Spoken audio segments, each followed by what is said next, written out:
सुप्रभातम बच्चों, मैं राधा चौहान एक बार फिर आपके सामने उपस्थित हूँ। संस्कृत कक्षा 7 भाग 2 का पंचदश पाठ है। 15वां पाठ लालन गीतम। पाठ का नाम है लालन गीतम। इसके बेटे मैंने हमको आपका पाठ में पढ़ा दिया था, अर्थ करा दिया था। पहला, दूसरा और तीसरा प्रश्न करा दिया था। अब प्रश्न नंबर आता है 4। अब हम प्रश्न नंबर 4 कराते हैं। मंजूषातः समानार्थक पदानी चित्वा लिखित है। जो शब्द दिए गए हैं उनके समानार्थी अर्थात उनके अर्थ के आधार पर उसको लिखिए। तो इसमें शब्द दे रखे हैं पृथ्वी, देवालय, जले, बने, मृग्य, भयंकरम। इन शब्दों से इन शब्दों को पूरा करना है जो खाली स्थान दिए हुए हैं। तो देखिए, धरणी, धरणी का अर्थ होता है पृथ्वी, तो इसका समानार्थक क्या हुआ? पृथ्वी। करालम, भयंकरम, सलीले, इसका अर्थ होता है पानी, जले। विपिने, इसका अर्थ होता है वन, जंगल, बने। हरिणे, अर्थ होता है मृग, मृग्य। मंदिरे, मंदिरे आप जानते हो, देवालय। तो इसके ये समानार्थी शब्द जो हमारे दिए हुए थे, इसके हमने ये समानार्थी शब्द लिखे हैं। अब आगे आता है प्रश्न हमारा 5। 5 में विलोम शब्द। विलोम शब्द होते हैं एक दूसरे के विपरीत, इसका हमें मिलान करना है। विपरीत शब्द का सामने लिखे हुए शब्द जो हैं तो उनका विपरीत शब्द हमें मिलान करना है। मंदम, मंदम होता है धीरे, तो इसका अर्थ क्या हुआ? क्षिप्रम, धीरे। नीचे, नीचे का मतलब होता है नीचे की तरफ, तो उच्चे, उच्चे ऊपर। कठोर, स्निग्धम, पुरातनम, नूतनम और अपर्याप्तम, पर्याप्तम। ये हमारा हुआ विलोम शब्द। तो हमारे ये समानार्थी शब्द हो गए प्रश्न नंबर 4, और प्रश्न नंबर 5 हमारे विलोम शब्द हो गए। आगे आता है हमारा प्रश्न नंबर 6।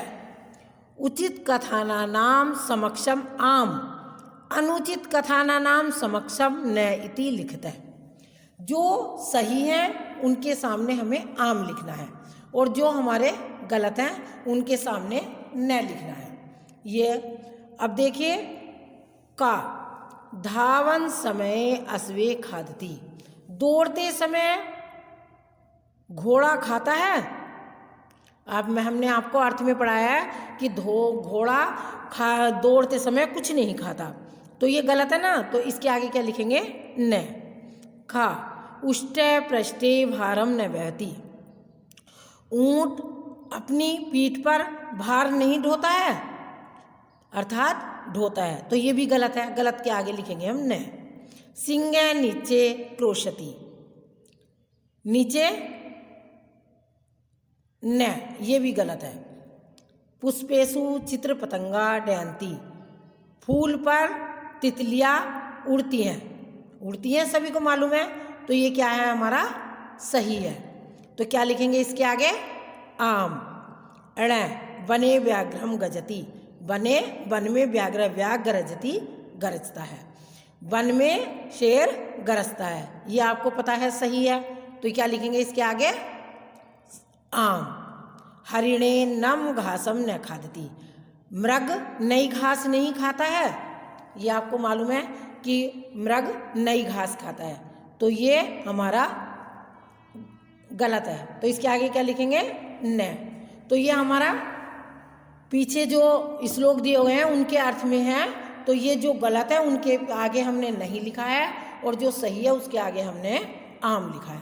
अब आता है प्रश्न हमारा नंबर 7। अधोलिखितानि पदानि निर्धानुसारम परिवर्तते। जैसे इसमें उदाहरण दिया गया है, यथा का मतलब है जैसे, चित्र पतंगा, तितली, ये प्रथमा बहुवचन है, और इसका क्या करना है? चित्र पतंगा। जो ये हमारे शब्द दिए गए हैं उनको हमें प्रथमा बहुवचन में बदलना है, जिसके आगे जो भी दिया गया है उसी में हमें उसको बदलना है। तो चित्र पतंग की जगह प्रथमा बहुवचन में आता है चित्र पतंगा। उसी तरह से भल्लुक है, तृतीया एक वचन में बदलना है हमें, तो ये आ गया भल्लुकेन। क्या आ गया? भल्लुकेन। उष्ट है, पंचमी विभक्ति द्विवचन में बदलना है इसको, तो उष्ट्राभ्याम। हरिण है, मृग, सप्तमी विभक्ति बहुवचन, इसका क्या हो जाएगा सप्तमी बहुवचन में? हरिणेषु। क्या हो जाएगा इसका? हरिणेषु। व्याघ्र, इसको हमें बदलना है द्वितीय विभक्ति एक वचन में, व्याघ्रम। ये हमारा क्या हो गया? द्वितीय विभक्ति एक वचन। अब आता है हमारा घोटक राजा, घोड़ा। संबोधन में एक वचन में करना है, तो संबोधन में कोई भी हो तो उसमें संबोधन चिन्ह लग जाता है। तो ये हे घोटक राज, संबोधन चिन्ह लग के क्या होता है हमारा? घोटक राज है।